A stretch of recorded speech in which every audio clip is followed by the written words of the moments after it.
The city evening was cool and a little windy. Street lights made small pools of gold on the wet sidewalk. Keanu Reeves walked with an easy step, hands in the pockets of a simple jacket. He had just finished a long day on set. His shoulders felt heavy, but his mind was clear. He liked to walk after work. The air helped him think. He carried a worn backpack. It held a notebook, a pen, and a book he had been reading between takes. He was not looking for attention. He was only looking for a quiet corner, a warm drink, and maybe a little music. At the end of the block, a new place had opened 2 months ago. People said it was an exclusive bar, very beautiful inside, with live jazz on some nights. He had passed it before and always saw a shiny black rope at the door. Tonight, the lights inside looked soft and calm. He could hear a piano and the hum of people talking. The sign above the door was simple and tasteful. He paused for a moment, then walked over. A doorman in a dark suit stepped in front of the rope. He had a firm face and a polite tone, the kind of voice trained to be kind but final. "Good evening, sir. Members only tonight," he said. He looked at Keanu's jacket, his backpack, and then at a small clipboard in his hand. "Reservation?" "No reservation," Keanu said with a gentle smile. "Just hoping for a tea and a quiet table." "Very sorry," the doorman replied. "Members only. The list is closed." Keanu nodded. He did not push. He did not say his name. He understood that the doorman had a job to do and rules to follow. He thanked the man and stepped to the side so others could pass. A couple behind him, dressed in formal clothes, gave a curious glance, then slipped inside with a flash of silver on a bracelet and soft cologne in the air. From where he stood, Keanu could see a small sign next to the door. It listed house rules in tidy letters: jackets required after 7 p.m. No sneakers. No backpacks. We reserve the right to refuse service. He read the list twice and then looked through the window at the low golden light, the quiet bar, the tall backlit shelves of bottles, the bartender moving with careful grace. He liked places where people took care. He also liked places that welcomed people as they were. He took a small breath and turned away. "Hey," a young woman's voice said softly. Keanu looked up. A trainee bartender had stepped out with an empty glass crate. She had kind eyes and a tired but warm smile. "I'm sorry about the policy," she said. "They've been strict this month. New membership push." "It's okay," he said. He meant it. "Have a good shift." She hesitated. "I like your movies," she said in a whisper, as if it were a secret she should not share at work. "And I hope you find a good cup of tea." "Thank you," Keanu said, and his smile reached his eyes. "What's your name?" "Mara," she said. "Nice to meet you, Mara," he said. He did not hold her long. He could see a manager watching from inside. Mara went back to work, and the door closed gently between them. At the corner stood a small food truck with a chalkboard menu. Steam rose from a kettle. The man inside wore a knit cap and had a friendly face. "Tea?" the man asked. "Tea," Keanu said, laughing softly at the perfect timing. "Black tea. No sugar." While the tea brewed, a small group approached the bar's rope. They were a local band, 3 friends with instrument cases and hopeful eyes. "We're meeting the promoter," one of them said. The doorman checked his clipboard and shook his head. "Members only," he repeated. The drummer tried to explain that they had been invited for a quick listen, but his voice sank under the steady voice of the rule. The band stepped away, quiet and embarrassed, hugging their cases a little closer. Keanu watched them for a heartbeat. He knew that look. It was a look he had worn long ago at auditions when doors were closed and reasons were thin. The tea man handed over a paper cup. "Here you go," he said. "Careful, it's hot." "Thank you," Keanu said. He took a sip, and the warmth spread through him. He stood near the truck a moment, thinking. A street cleaner pushed a cart down the sidewalk, broom clacking softly on the concrete. He greeted the cleaner with a nod. The cleaner grinned. "That place," the cleaner said, tipping his head toward the bar, "they like to keep things fancy." Nothing wrong with fancy. But sometimes they forget what hospitality means. Keanu's eyes moved back to the rope, the sign, the window. He thought about the word hospitality. It was a big word that could feel small if treated like a rule. It was also a small word that could feel big if treated like a welcome. He thought of the many nights when someone had shown kindness to him, no reason needed. A seat offered. A door held. A quiet smile. He thought of Mara's whisper and the band's disappointment. He thought of the doorman, doing his best under orders, and the manager, watching the door as if the night were a test to pass rather than a chance to meet people. He finished half the tea and set the cup on the truck's little counter. He reached into his backpack and drew out a small notebook with a soft cover worn at the edges. He flipped it open. On a fresh page, he wrote the date. He drew a box and wrote a title over it, "Open Door." The words were simple. They sat clean on the page. He stared at them for a moment and felt a small, steady idea begin to take shape. A light drizzle started. He stepped under the awning of the food truck. The tea man turned the radio down and wiped a tray. "You know," the man said, "when the fancy place opened, they came by here and told me my music was too loud. I laughed. My music is a radio with the news." Keanu smiled. "Maybe they wanted the whole street to sound like their room," he said. "Maybe," the man said. "But the street is the street." Keanu nodded. The street was the street. It had students and workers and visitors and neighbors. It had people who could afford membership fees and people who could not. It had nights that needed room for both. The band still stood nearby, deciding what to do. "There's a cafe 3 blocks down," one of them said. "Maybe we try open mic." The drummer looked down at his shoes. "We combed our hair for this," he joked with a sad smile. Keanu walked over and spoke softly. "I heard you were invited," he said. "I'm sorry it didn't work out tonight." "Thanks," the bassist said. "We'll live. It's just, we wanted someone to hear us. Not everyone has the right shoes, I guess." He didn't preach. He didn't promise. He only said, "I hope someone hears you soon." "What's your band name?" "Quiet Harbor," the singer said. "We play gentle stuff. Our moms can listen to it," she added, trying to keep things light. "Quiet Harbor," he repeated. "Nice name. Good luck tonight." They thanked him and walked away, playing a few soft notes on an unplugged guitar as they went, just to keep their spirits up. The melody floated on the damp air like a small lantern. Keanu returned to his tea. He put the cup down, opened his phone, and typed a short text to a friend who helped run events for community groups. "Let's do something good," he wrote. "No big plan, no showy words. Just that." His friend replied with a thumbs up and a question mark, ready to hear more. He tucked the phone away and opened the notebook again. He let his pen move without overthinking. A list began to form under the title. A place where everyone can come in. Clear prices. Water and tea always free. Music from local bands.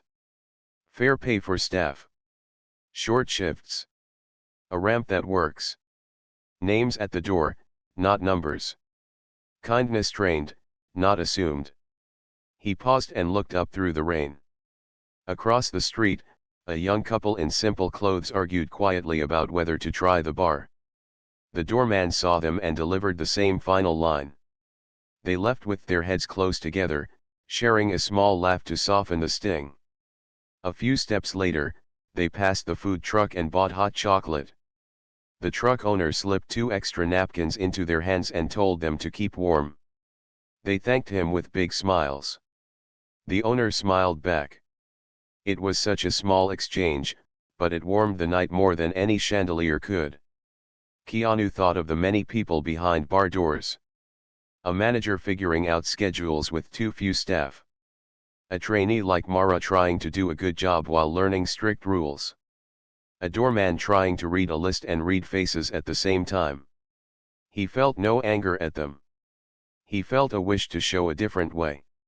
He knew from films and stunt work that teams could do amazing things when they felt respected. A bar was a team too. He took another sip of tea and wrote one more line, "No revenge that hurts. Revenge that helps." He underlined it once and smiled at the paradox. He did not want to make a scene. He did not want to embarrass anyone. He wanted to open a door and see who walked through. He wanted a place where a band like Quiet Harbor could play a gentle song, where a trainee could grow into a leader, and where a doorman could greet people with the relief of not having to turn them away. His phone buzzed again. "Tell me more," his friend wrote. "What are you thinking?"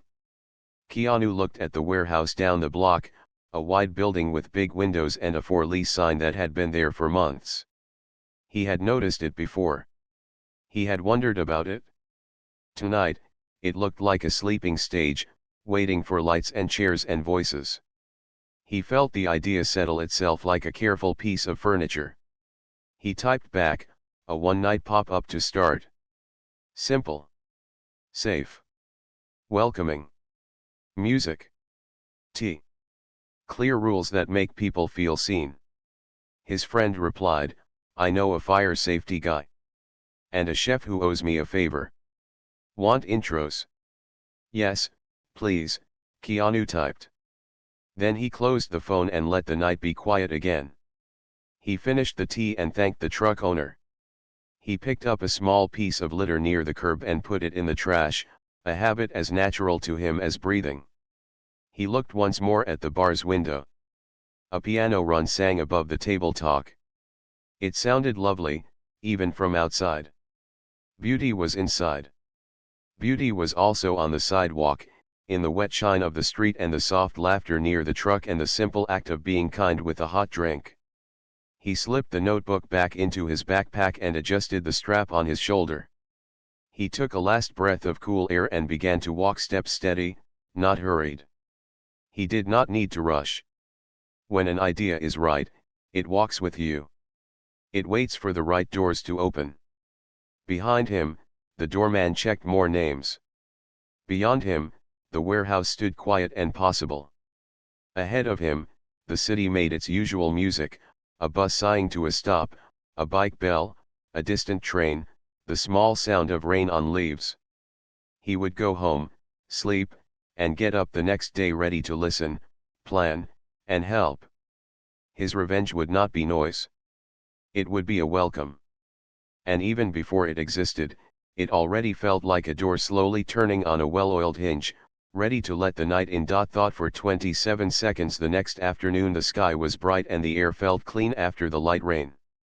Keanu came back to the same street at the time when day staff and night staff often changed places. He did not rush. He stood across from the bar and watched the flow of people. A delivery van pulled away. A florist carried a short box of white flowers to the door. The doorman from last night nodded at a new colleague and handed over the small clipboard like a captain passing the wheel. Keanu waited until there was a quiet moment. Then he walked up the sidewalk and stopped a few steps away from the door, far enough not to block anyone, close enough to be seen. He did not want to cause trouble for the staff.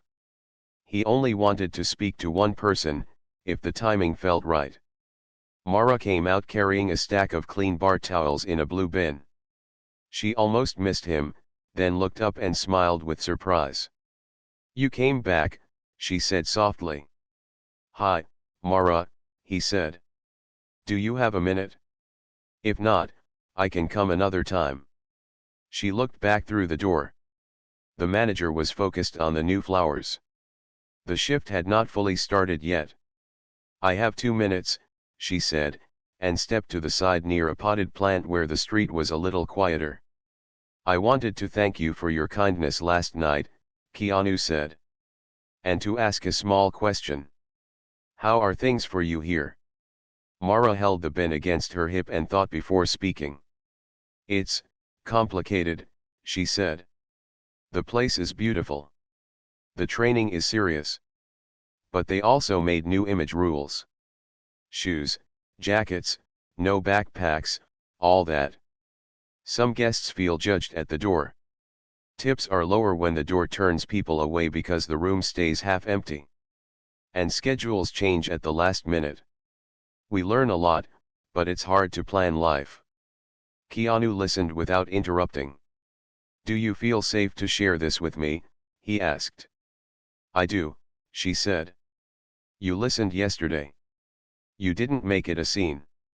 Another staff member stepped out to shake a rug. He was a glass washer named Luis. He had kind eyes and quick hands. He recognized Keanu too, but he did not make a big deal of it. He glanced at Mara. She nodded that it was okay. Luis lowered his voice. We want to serve people well, he said. But sometimes the rules feel like walls, not guides. Also, pay is fair on paper, but hours get moved a lot. We end up covering too much. We carry it, because we want the experience to be good. Keanu nodded. He felt the weight of those words. He kept his voice gentle. If you could change 3 things, he asked, what would they be? Not to blame anyone. Just as a dream list. Mara looked at Luis. He shrugged, as if to say, why not? She said, clear schedules posted early. A true staff meal we can count on, even a simple one. And a door policy that makes people feel seen, not sized up. She paused, then added, also training that includes kindness, not only technique. Luis said, I'd add transparent tips. A jar for the band when there is live music. And a clear path for trainees to grow without guessing what they did wrong. Keanu wrote the 6 points in his small notebook. He did not promise anything. He did not say he would fix their workplace. He only said, thank you for trusting me with this. From down the street, a woman in medical scrubs walked by with a tote bag and looked longingly at the bar window. At the rope, she slowed down but did not approach. She shook her head to herself and kept going. A pair of students in thrift jackets asked the doorman if they could come in for 1 soda each. The doorman was polite but firm. Members only tonight, he said, with a voice that sounded almost sorry. Keanu turned to Mara. Does this place ever do a community night? He asked. Not lately, she said. The owner tried private parties for a while. The calendar got tight. Staff got tired. Thank you, he said. I won't keep you longer. Wait, she said, surprising herself with her own voice. Can I ask, what are you thinking? He lifted the notebook so she could see the title on the page, Open Door. Her eyes softened. Is it a film? She asked. It's a night, he said. A one-night pop-up to start. A place with clear prices, free water and tea, simple food, and live music. A door that welcomes. And a team who gets fair pay and time to breathe. Mara blinked. She looked from the notebook to his face. That sounds good, she said. Good for guests. Good for staff.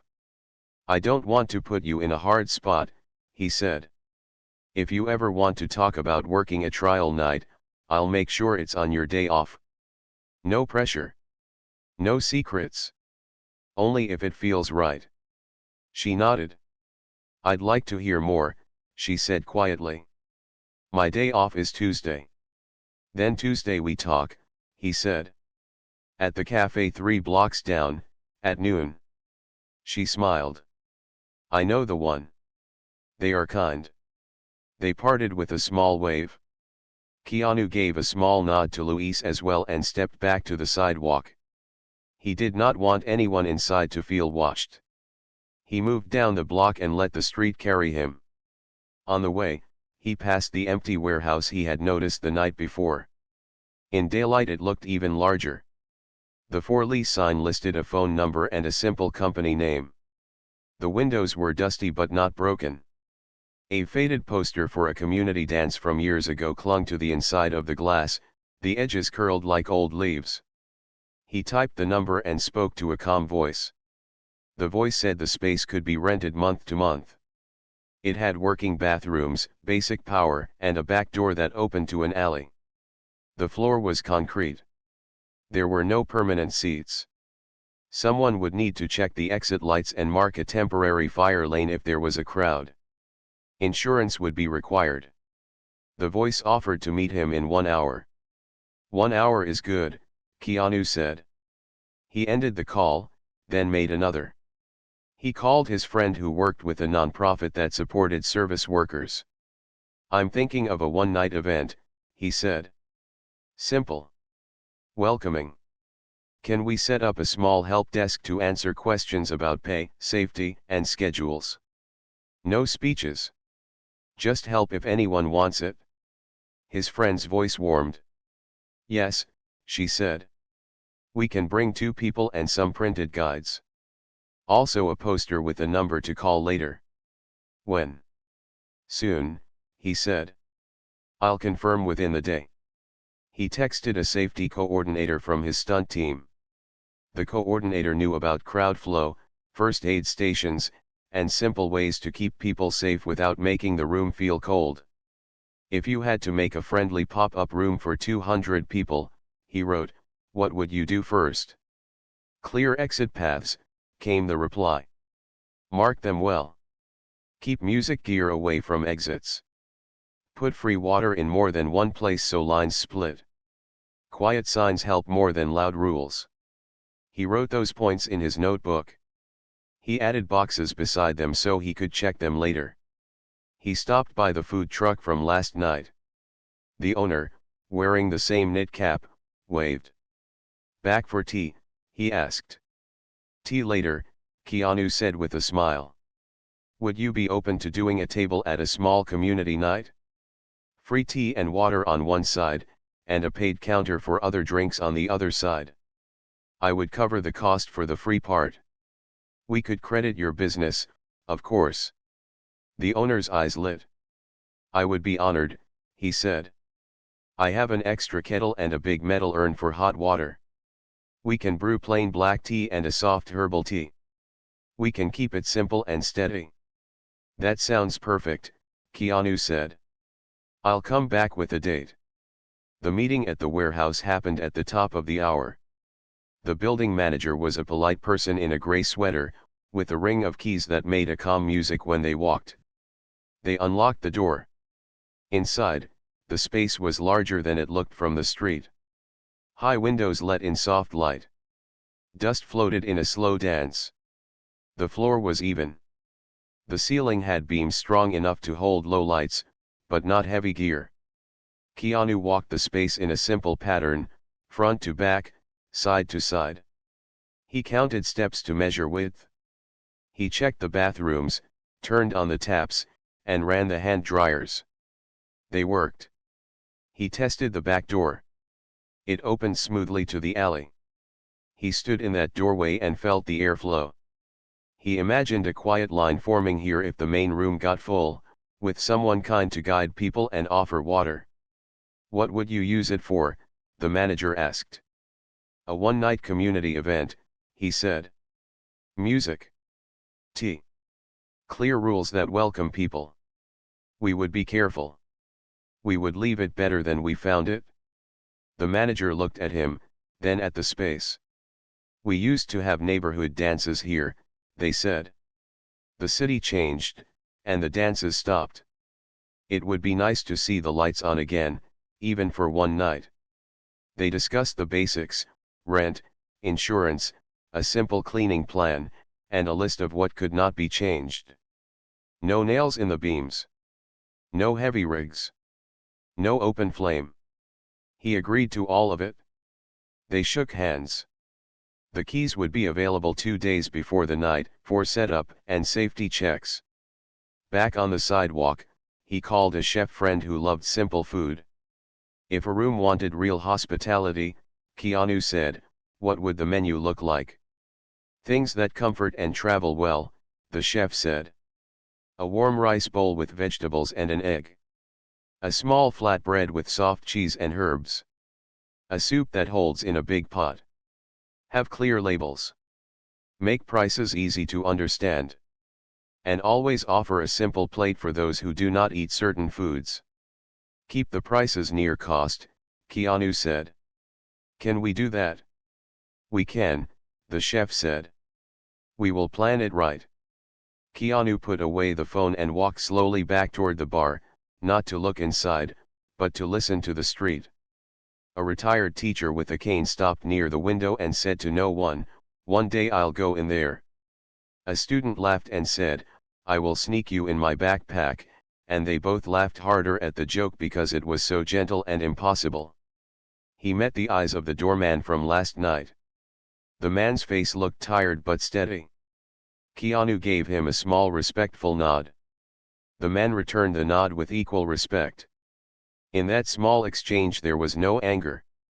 There was only the knowledge that both of them were doing their part in a large city with many ways to draw lines.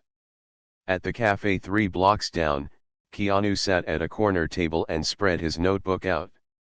He underlined the name Open Door. He wrote a list titled People First. Under it he wrote, staff schedules early. Short shifts. Clear wages. Shared tips. A calm voice at the door. 2 lines for water so people do not wait too long. A ramp that really works. A small quiet corner for anyone who needs a break. He drew a simple room map with arrows for flow and boxes for tables. He placed the band on a small raised area near one side, not too close to the exits. He wrote Quiet Harbor, beside the drawing, with a question mark, thinking of the band from last night. He did not know how to reach them yet, but he would try. He had heard only a few soft notes in the rain, but those notes had stayed with him. When the sun began to lower, he closed the notebook and sat still for a moment. He thought about the word revenge. It is a sharp word in many minds. But in his notebook it had a different shape. It meant to answer a closed door with an open one. It meant to answer being turned away with a gentle welcome for many. It meant to show that hospitality can be trained like any skill, and kindness can be planned like any service. He stood and paid for his tea. The barista said, "Have a good night," in a voice that made the simple phrase feel full. He stepped onto the sidewalk with a calm heart. He would spend the evening calling a few more friends, writing a short plan, and resting well. Tomorrow he would meet more people and ask more questions. The plan would grow from listening, not from loud orders. As he walked past the warehouse again, the building seemed to stand a little taller, as if it could already hear music inside it. A small breeze moved the old poster at the window and made it flutter, like a hand waving hello. He smiled at that small sign and kept walking, steady and sure. His steps had the easy pace of someone who knew that the best way to change a room was to build a better one and invite everyone in. The next morning started with a list and a quiet promise. Keanu woke early, made a simple breakfast, and opened his small notebook at the kitchen table. He read the title Open Door and the notes from the day before. Then he added 3 words at the top of a fresh page: listen, plan, practice. The words helped him stay calm. A good night did not happen by accident. It happened because people thought ahead and cared about the small things. By 9, he was at the warehouse with the building manager. Sunlight found its way through high windows and drew bright rectangles on the concrete floor. The space felt honest. No tricks. No velvet rope. Only a wide room waiting to become warm. The manager handed him a short checklist: electricity, bathrooms, exits, and insurance confirmation. He thanked them and started walking the room again, this time with a tape measure and a roll of blue painter's tape. He marked a clear path from the front door to each exit. He made the lines wide enough for two people to walk side by side. He placed a small X with tape where he imagined calm volunteers would stand, one near the door to greet people, one at the water tables, one at the band corner, one near the ramp. He wrote "Thank you station" in his notebook and drew a little heart next to it, a quiet reminder to care for the helpers as much as for the guests. At 10, the safety coordinator from his stunt team arrived with a warm handshake and two small bins of supplies, simple signs, battery-powered clip lights, gaffer tape, first aid kits, and a label maker. "We'll keep it light and clear," the coordinator said. "People feel safe when the room makes sense." Together they walked the space, pointing, measuring, and placing tape. They checked the back alley for a clean passage, then swept it so the path felt cared for. They tested the exit lights and replaced a dim bulb. They put a small stool near the ramp so a volunteer could rest while still helping guests. At 11, the chef friend came with a folded menu and a rolling cart. "We'll cook most of it off-site and finish on induction burners," the chef said, showing where the warmers could go without blocking the flow. The menu was simple and kind: a rice bowl with vegetables and a soft-boiled egg, a lentil soup with lemon, a small flatbread with cheese and herbs, a salad with beans and crisp greens. Each dish had a clear label and a list of ingredients in large print. Prices were at cost, written in round numbers. There was also a small sign, "Pay what you can: snacks, fruit, bread, and tea biscuits." Keanu liked the balance. People who could pay would pay, those who could not would still feel welcome. Just after noon, two representatives from the nonprofit arrived with a neat box of pamphlets and a small tabletop banner. They chose a quiet corner near the water tables, where guests could approach easily without feeling watched. "No speeches," one of them said with a smile. "Just listening and good information." Keanu introduced them to the safety coordinator and the chef, then walked them to the front door. "If anyone needs a break," he said, "we'll have a small calm corner by the back window with 2 chairs and a plant. We'll keep it gentle." The nonprofit team nodded. They had seen many rooms. They knew this one would be special because it respected small needs. He stepped outside to call the band. The drummer from Quiet Harbor answered with surprise in his voice. "We thought we dreamed you," he said. Keanu laughed softly and explained the plan: a short set in a friendly room, fair pay with a clear number, a simple recording they could keep, and a jar for tips if guests wanted to add something. The drummer asked for a moment while he put the call on speaker so the whole trio could listen. The singer spoke next, careful but hopeful. "Do we have to dress a certain way?" she asked. "Only dress like yourselves," he said. "And bring the music you love." They agreed to play and to come by that afternoon to look at the room. When he hung up, he wrote "Quiet Harbor 7:30" set in clean letters. In the early afternoon, Mara arrived on her day off wearing jeans, a light jacket, and a small smile. She paused in the doorway, taking in the wide room, the blue tape paths, the calm signs, and the sunlight. "It feels open," she said. "Even before the sign is up." Keanu showed her the house rules he had drafted on a whiteboard. She read them slowly: "Greet with a real hello. Explain prices clearly. Water and tea are free. No one is shamed. Ask before you help. Keep paths clear. Care for each other." "They're simple," Mara said, "and I like ask before you help. Sometimes help can feel like control."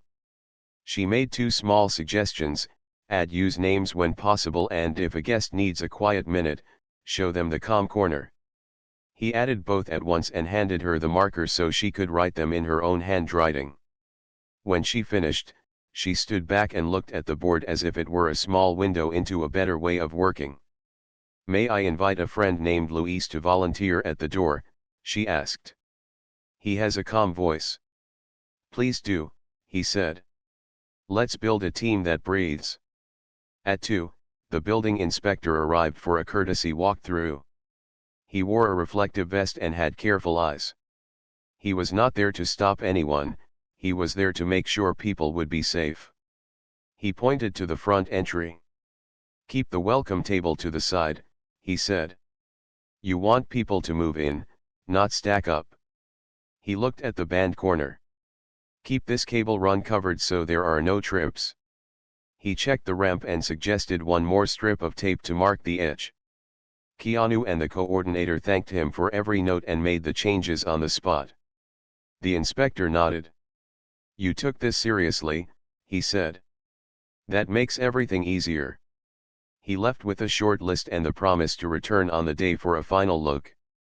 In the late afternoon, a small group of volunteers gathered: Mara and Luis, 2 students from the neighborhood, the food truck owner in his knit cap, and a retired teacher who wanted to help with the water station because she liked greeting people. Keanu stood with them in a loose circle. He did not give a speech. He gave a plan. He walked them from the door to the exits, from the water to the comm corner, from the band area to the food tables. He showed them the house rules and thanked them all by name. Then he asked if anyone had ideas or worries. Luis said, "Sometimes lines get tense if people think others are cutting. Maybe we put a small sign that says 'We'll be with you soon' every few feet." One of the students said she could make those signs with the label maker. The retired teacher suggested a habit: every person who reached the water table would hear a short, cheerful "You made it," to soften the wait.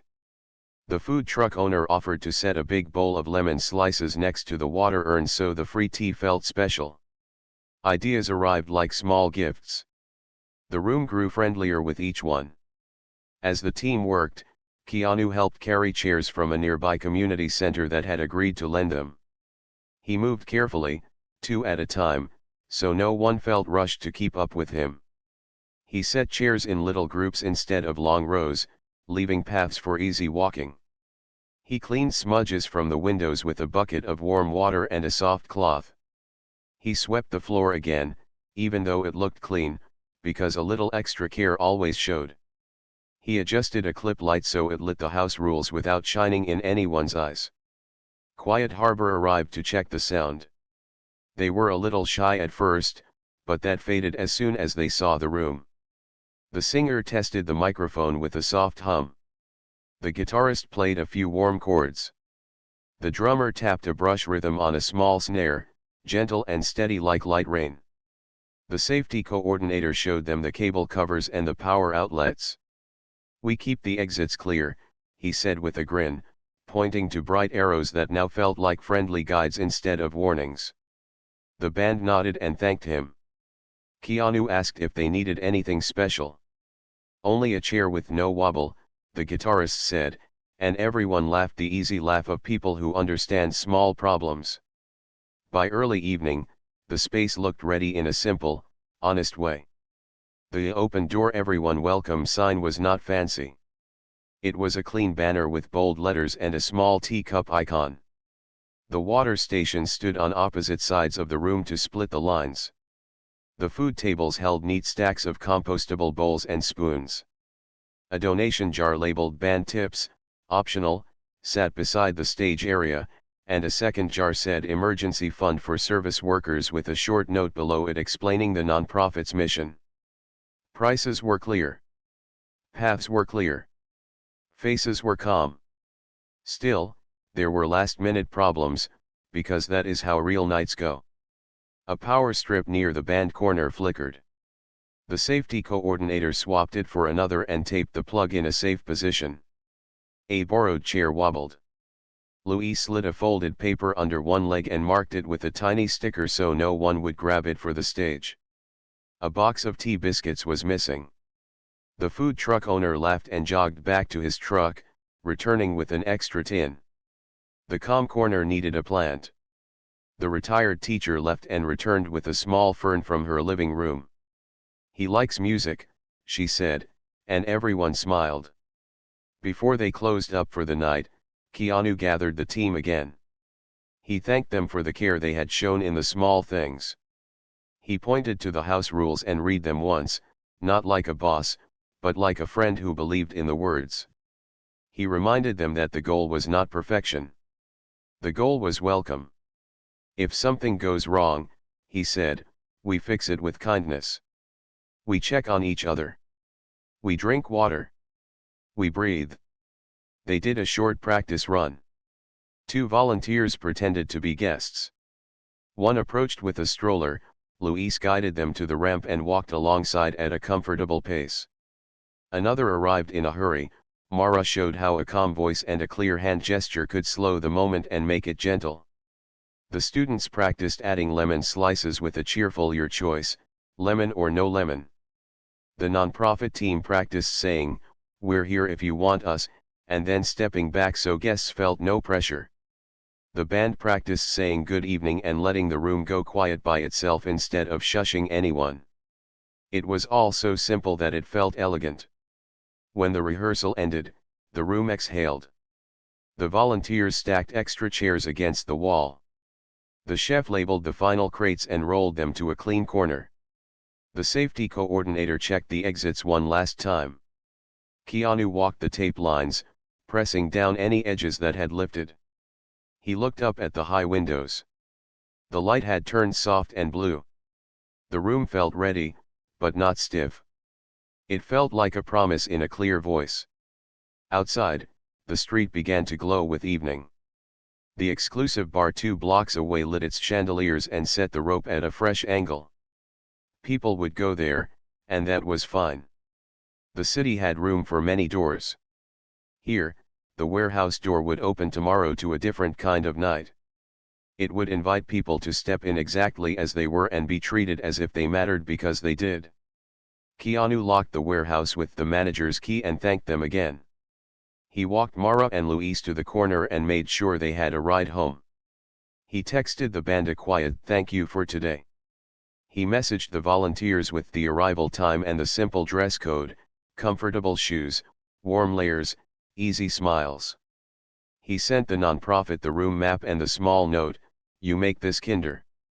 Then he put his phone away and listened to the city for a moment, as if it were a friend telling a long, good story. He headed home with an easy step. His shoulders were tired in that pleasant way that comes after honest work. In his backpack, the notebook sat open to the house rules page. A corner of the paper had folded over, like the room itself, making a tiny bookmark. Tomorrow, the sign would say "open door." Tonight, the promise was already keeping its quiet shape: a clear path, a kind voice, and a place where music could sound like welcome. Evening came soft and bright, as if the sky wanted to help. The warehouse door was open a little before sunset. A fresh banner hung above it in clear, calm letters: "Open door, everyone welcome." Inside, the floor shone from one last sweep. The blue tape paths looked neat and friendly. Clip lights made warm pools at the house rules board and the water stations. A small fern sat in the calm corner like a quiet guest who had arrived early. The building inspector returned right on time. He wore the same reflective vest and carried a small flashlight. He checked each exit with steady steps and a focused face. He touched the tape line at the ramp and nodded. He looked at the cable covers near the band area and smiled at the extra tape holding them flat. "You fixed the things from yesterday," he said. "Good. Keep the welcome table to the side, like this, and you're set." He signed a short form, shook hands with Keanu and the safety coordinator, and wished them a good night. "Remember," he added, "crowds stay calm when you stay calm." Volunteers arrived in comfortable shoes and warm layers, just as the message had asked. Mara checked the house rules again and straightened the marker on the ledge. Luis lifted the water urn lids and watched the first thin steam rise. The students laid out cups, napkins, and lemon slices. The food truck owner rolled in a metal urn and lined up tins of tea biscuits. He placed a small card in front of the free items: "No need to ask. Please enjoy." The sun slid lower. Outside, the street began to glow. 2 blocks away, the exclusive bar prepared a VIP gala. A rope gleamed under its lights. People dressed in formal clothes formed a quiet line. Their shoes clicked on the sidewalk like a soft metronome. The street had two moods now, one polished and strict, one simple and open. The first guests arrived at open door as the sky turned violet. A nurse in light blue scrubs came with a friend who worked as a bus driver. They looked tired but curious. Luis greeted them with a gentle smile. "Good evening," he said. "Welcome. Water and tea are free just inside. You can sit anywhere you like." The nurse's face relaxed as if she had been holding her breath all day. "Thank you," she said, and you could hear how much she meant it. Next came two students with backpacks and paint-stained fingers, a taxi driver who had just finished a long shift, and a young couple who had been turned away at the rope the week before. They all stepped over the threshold with small looks of surprise, the kind that say, "Is it really this easy?" It was. Keanu moved through the room with calm purpose. He wore a plain shirt and carried a towel over his shoulder like any other helper. He checked the exits, adjusted a clip light, and wiped a small water ring from a table. He thanked volunteers by name when he passed them. He never stood still long enough to become the center of the room. If someone recognized him, they took their cue from his quiet pace and kept the focus on the night itself. At 7, Quiet Harbor set up in the band corner. The singer tuned her guitar with careful turns. The drummer set brushes on the snare and tested a soft rhythm that felt like a kind heartbeat. The guitarist adjusted one cable and gave a tiny thumbs up when the hum disappeared. A little hand-drawn sign near them read, "Music starts at 7:30. You are part of the sound. Your quiet helps us play soft and true." People smiled when they read it. It was a gentle ask, not a rule shouted in bold letters. By 7:15, the room was almost full. The water stations hummed with friendly movement. "Lemon or no lemon?" one student asked, cheerful but unhurried. "You made it," the retired teacher said to a group who arrived from the cool street, and they laughed at how good that simple phrase felt. The nonprofit team stood at their table with small stacks of guides, not pushing them, just letting them be seen. Their banner said, "Here to listen." A few guests stopped, spoke quietly, and left with a pamphlet folded small in a pocket. At 7:30, the room hushed on its own, like a breath being shared. Quiet Harbor began with a gentle song. The singer's voice rose clear and warm, as if it knew the space by heart. The chords moved like water over stones. People leaned in. A child, holding a parent's hand, swayed in tiny steps. The taxi driver closed his eyes. The nurse sipped hot tea and finally smiled with her whole face. Phone cameras stayed low. No one needed to prove they were there, the feeling was enough. Across the block, the exclusive bar shone with bright glass and quick laughter. A few of their staff, on a short break, wandered toward the music with curious faces. They paused at the door and read the house rules. Mara noticed them and walked over with a steady smile. "Welcome," she said. "Water and tea are free. If you want food, prices are on the cards. Music is gentle tonight." One of the staff members recognized her. "Mara," he said, surprised. She nodded. "Good to see you," she said, and she meant it. They entered slowly, like people stepping into a warm pool. A local reporter arrived with a small notebook. She looked around and lowered her pen as if fast writing would miss something. She watched volunteers greet guests and watched guests grow softer under that welcome. She approached Keanu, recognized him, and kept her voice low. "May I ask you a question?" she said. He nodded. "Why this?" she asked, gesturing to the room. "For the people who work," he said. "For the people who wait at ropes. For the people who pour water and play music and clean floors and still want to smile at night. This is a way to show what care looks like in a room." The reporter nodded. "Your name?" she asked. He shook his head with a small smile. Please talk to our team and partners, he said. They built tonight. She did exactly that. She spoke to Mara about the house rules and to the nonprofit about quiet help.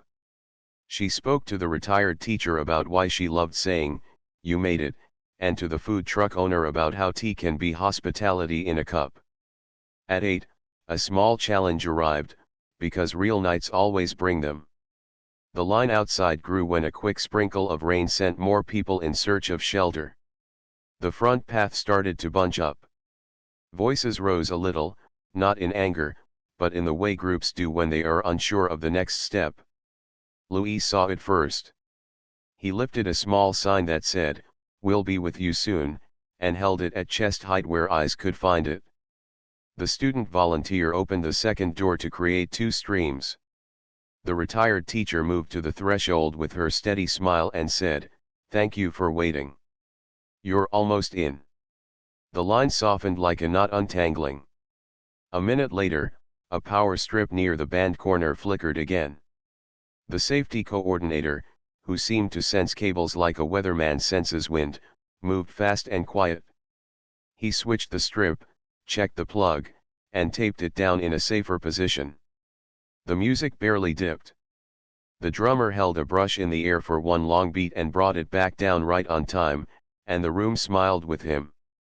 It felt like watching a small boat steady itself and keep gliding. A guest lost a phone. This could have turned the air sharp. Instead, Mara had already placed a shallow box labeled "Lost and Found" at the welcome table. "Let's breathe and look together," she said to the worried guest. She asked two volunteers to walk the path slowly with their eyes on the floor. In 5 minutes, the phone returned to its owner. The guest clutched it to their heart and then laughed at their own relief.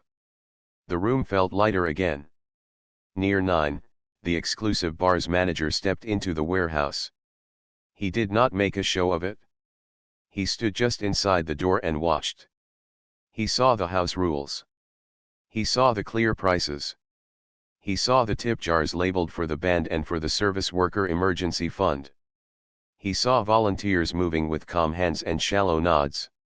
He saw guests who looked like the city: uniforms, dresses, hoodies, suits, backpacks, canes, baby carriers, tired shoulders, bright eyes. He watched Keanu carry a stack of cups to the water station and then step back to let someone else take over. He took all this in, and his face changed in a small way that mattered. It softened. He found Mara near the door. "You look good here," he said, not sure what word fit. "Thank you," she said. "It feels good to work where the rules help the welcome." He did not argue. He did not defend. He looked around and saw that the room had answered a question he had not known how to ask. The reporter stood near him and took a note. She did not interrupt. She let the moment be what it was, a person seeing a new way. Quiet Harbor began their final set with a song they had written that week. The singer introduced it with a single line, "This is for anyone who ever waited at a rope." The guitar picked a melody that felt like lights reflected on wet streets. The drum brushed a steady path. The room listened with a kind of attention that was almost a gift in itself. A mother swayed with a baby. A pair of friends leaned shoulder to shoulder. The nurse, now off her feet and on a chair, held a cup of tea with both hands like it was medicine made of steam and time. Between songs, Keanu stepped to the side of the band and lifted his voice just enough for the room. "Thank you for being here," he said, simple and honest. "Thank you to our team and our partners who made this safe and kind. We want tonight to help more than one room. So before we close, we'll share a small thing." He gestured to the nonprofit table. "From tonight's budget, and with help from friends, we're setting aside a few microgrants for service workers. If you want to take a class, buy good shoes, fix a bike you use to get to work, or pay a fee for a certificate that helps you grow, you can apply. The forms are simple. No long stories needed. We trust you."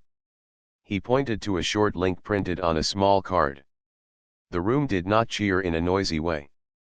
It gave a warm sound like a big breath out. It was the sound of people feeling seen. He added, if you have ideas for how a night like this could be better, tell us at the welcome table. We learn by listening. Then he stepped back. The band began a song that felt like thanks without using the word. As the hour neared 10, guests started to leave in ones and twos and small groups. Each departure was like a small light moving to another part of the city. At the door, volunteers said good night and thanks for being here and get home safe. People dropped coins and bills into the band jar and the emergency fund jar without being asked. A child put in a sticker. The sticker had a smiling star on it. The band laughed and said, "This is the best tip."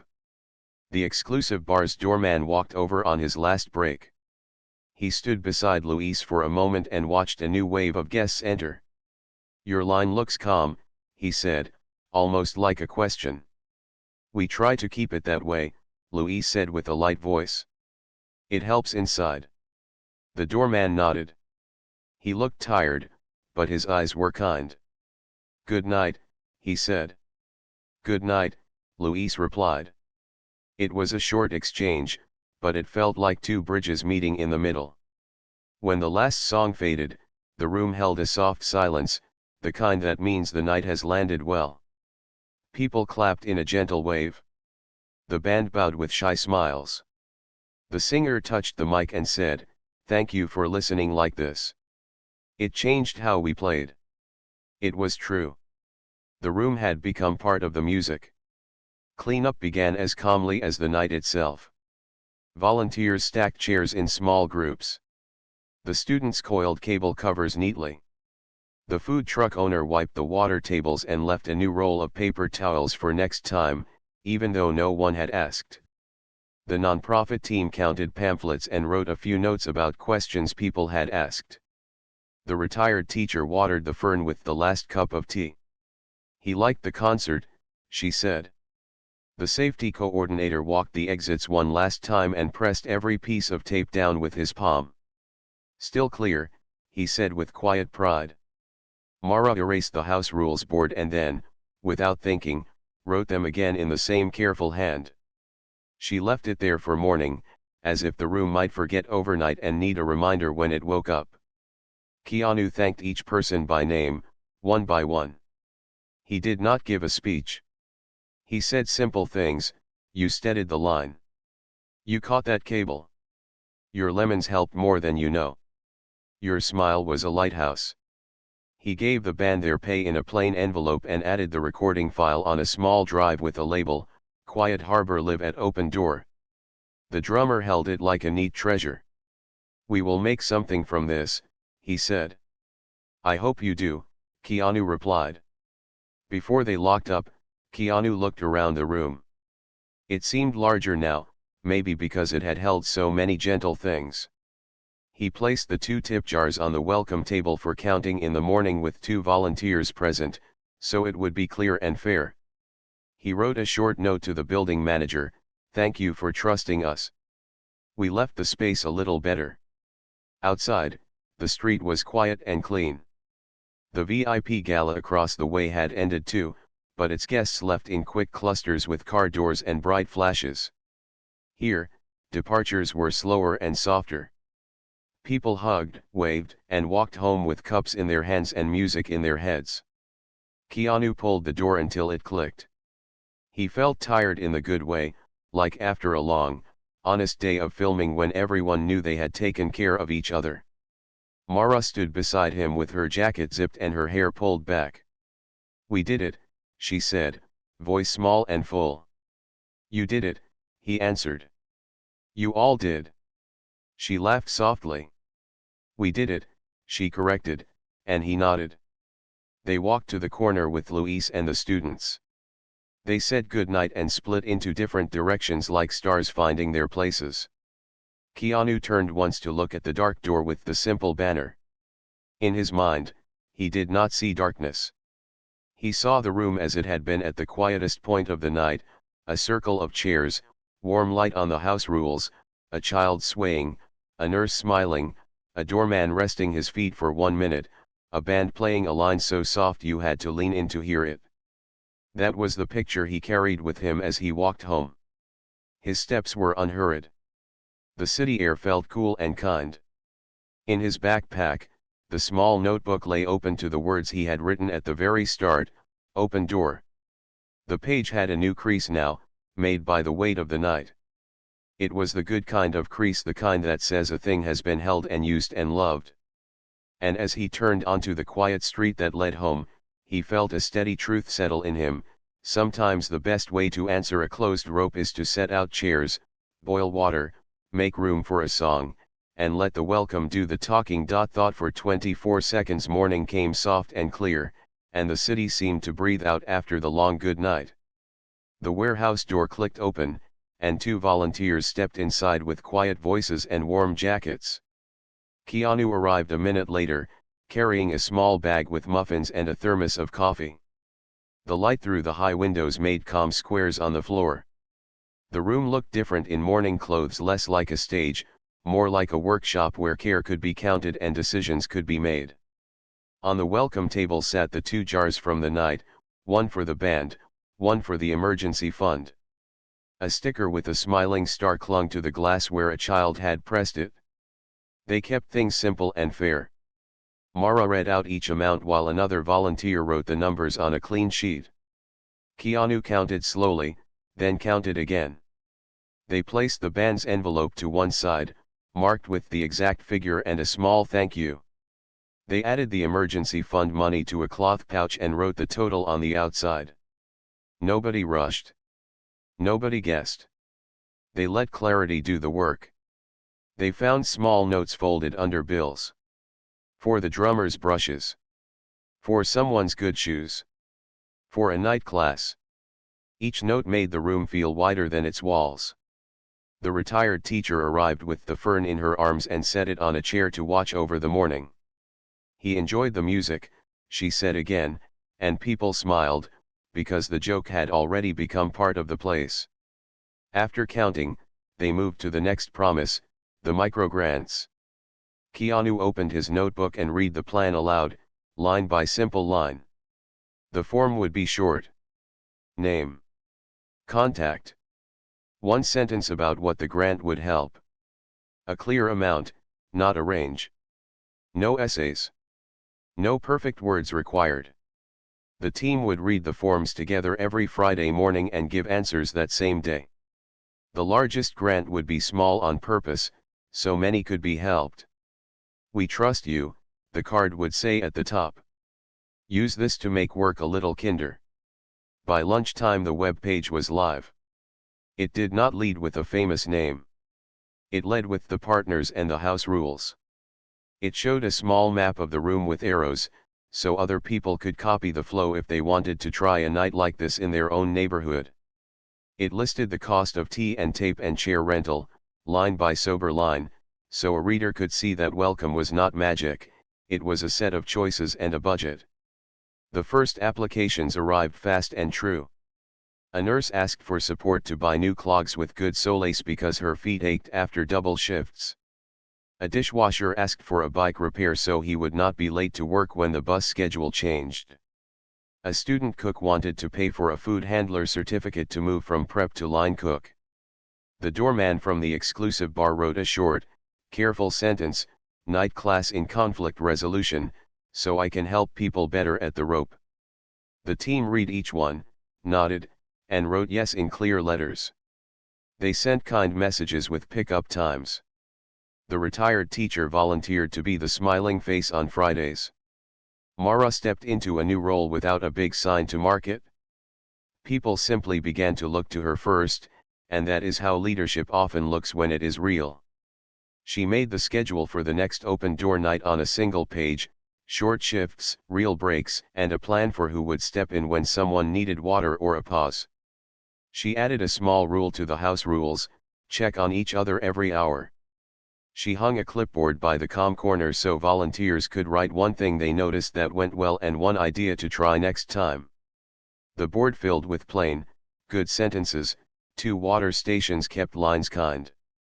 Soft voice at the door works better than bigger signs. Remember extra tea biscuits. Quiet Harbor used their simple live recording well. They took it to a small studio and cleaned the sound without polishing away the breath of the room. They released 4 songs as an EP and called it Open Door Sessions. The cover was a drawing of chairs in a circle and a little cup of tea. They kept the price low and sent half of their share to the emergency fund. We played softer because the room listened, the singer wrote in a short note. It made us brave in a new way. A local radio show played one track on a slow Sunday morning. Listeners sent messages that said they had stopped what they were doing and just stood in the kitchen, holding a mug, listening. Across the street, the exclusive bar held a staff meeting that was not like their usual meetings. The manager put a notebook on the table and said, "I saw something last night." He spoke about the welcome that felt like air, about prices that did not confuse, and about a line that moved like water instead of a hard wall. He did not blame anyone. He asked the team what would make their place feel kinder without losing what made it precise. The answers were sensible and human. So the dress code softened to neat and safe, not this shoe, not that shoe. The door script changed. Staff were invited to share one suggestion every week, and the best one would be tried. Tips were displayed clearly on receipts so guests understood how money traveled. A quiet hour was set for listening to staff about schedules, and anyone could come without fear. A small chalkboard went up near the host stand, "Community Night, last Wednesday of the month. All welcome." On that first community night, the rope stayed coiled at the side. People stepped in and blinked at the soft lights as if the room were a friend they were meeting again. Quiet Harbor played a gentle set, and the manager introduced them without a sales tone. "Thank you for being here," he said, and it sounded like he meant it. The doorman stood at the door, not blocking, just guiding, and he used the exact calm gestures he had learned at Open Door. Luis came by on his break to see how it felt. He and the doorman shared an easy nod that had more inside it than words could cover. The Open Door Warehouse night became a regular rhythm, not a rare event. Once a month, the banner went up and the tape lines went down and the fern took its place like a small green clock. Between nights, the room hosted modest workshops. One week it was Kindness as a Skill, led by the retired teacher, who brought index cards with friendly phrases for tough moments and asked people to practice saying them in their own voices. Another week it was Money Basics for night workers, with a simple whiteboard showing how to set aside a small emergency fund without shame. A safety class taught how to guide a crowd with hands and eyes instead of loud words. People came in their work shoes and left with relaxed shoulders and a plan in a pocket. Keanu stayed busy and small in the picture. He lifted chairs, taped signs, poured tea, and said yes to good ideas that were not his. When a reporter returned and asked again for a quote, he gave her a different answer than people expect from famous faces. "Write about Mara," he said. "Write about the doorman taking a class. Write about the band that learned to trust a quiet room. Names like mine can be loud. This is better when the loud thing is the welcome." The reporter understood. She wrote a story with more verbs than adjectives. It traveled well because it respected the work. The website added a new page titled "How to Copy Us." It was a toolkit with simple parts, a checklist, a budget, a sample house rules board, and a floor map with arrows.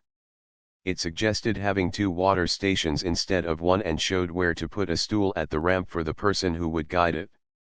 It listed the phone number for the nonprofit and invited people to call for advice. It asked anyone who used the kit to send back one thing they improved.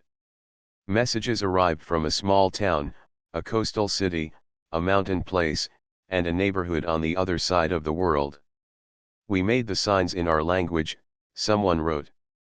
"We added soup with spices our elders love. Our band plays instruments we build ourselves. Our door is a courtyard gate, and we hung the house rules on cloth." Each note made the project feel less like a single night and more like a way of thinking. The emergency fund did quiet work. A server fixed a front tooth and smiled at guests without covering her mouth. A cook bought a good knife and learned how to keep it sharp. A bartender paid for a short course in leadership and later used it to mentor new staff without leaning on volume. A janitor replaced the wheels on a cart so his back would not hurt. A busker bought strings and played under a bridge with a sign that read, "Open door taught me to trust soft sounds." The warehouse changed in small, steady ways. A plaque appeared by the rebuilt ramp with simple words, "Hospitality means making room for each other." It was a thin metal rectangle, not shiny, with letters you could feel with your fingers. A child ran a hand across the words one afternoon and asked what hospitality meant. The retired teacher answered by pointing to the water table, to the calm corner, to the exit path with the nice tape, to the band tipping jar with tiny stars pasted to its side. "It means this," she said. The child nodded and put another star on the jar. One afternoon, the doorman from the bar sat with Mara at the calm corner while the room was quiet. He placed a small application form on the table.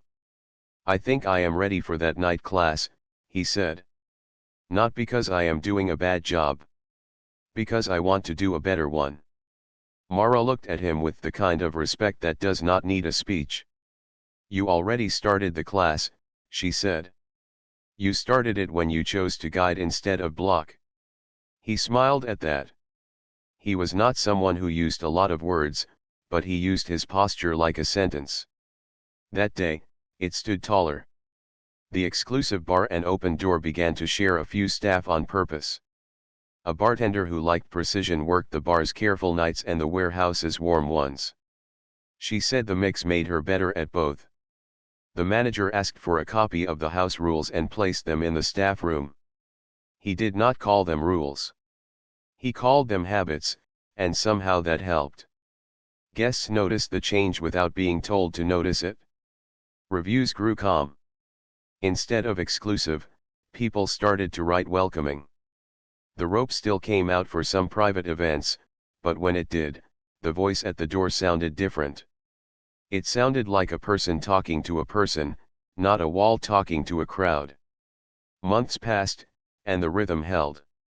On a clear evening in late spring, an older couple came to open door with a folded poster from years ago, the same community dance poster that had clung to the dusty window. They smoothed it on the welcome table. "We danced here when we were your age," the woman said to a volunteer. The band learned a slow tune for them, and the couple danced again in small, careful steps, laughing when they forgot a turn and catching each other like they had spent a lifetime practicing that exact rescue. On a quiet weekday morning, a new trainee asked Mara why the house rules stayed up even when nothing was happening. Mara pointed to the board. "Because we practice on slow days," she said. "On busy days, we don't have time to remember from scratch. We lean on what we practiced." She handed the trainee a marker. "Add one more," she said. The trainee thought and wrote, "Say thank you to yourself at the end of your shift." Mara nodded. "Good," she said. "We'll keep that." Keanu visited often but not always. Sometimes people saw him and sometimes they did not. He came in through the side door, set down a box of cups, tightened a loose screw on a chair, wiped a table, and took a quiet place by the water for a few minutes. He watched how people carried the work without needing him to point. That made him grateful in a way that felt steady, not loud. One night, after a full evening with soft music and steady lines, he stood by the ramp and looked at the plaque. He ran a finger over the words the way the child had done, reading them with his hand. Mara came to stand beside him with 2 cups of tea. They didn't say much. They didn't need to. Across the street, the bar door opened, and a group came out laughing, not the sharp kind of laughter that pushes, but the easy kind that travels. The doorman saw them and waved, then turned and waved to Luis, who was finishing a shift at open door. The 2 waves met in the middle and made a bridge again. Keanu took his tea and walked toward the back, where the calm corner waited with its small fern and its soft chair. He left before anyone could thank him in a way that would pull the focus. Outside, the night felt clean. The city made its usual music. Somewhere, a band practiced a gentle song. Somewhere, a manager wrote a new schedule with real breaks. Somewhere, a guest stood at a door and heard a welcome that sounded like a real hello. And somewhere, a person who had once been turned away stepped inside for the first time and thought, with simple relief, it is really this easy.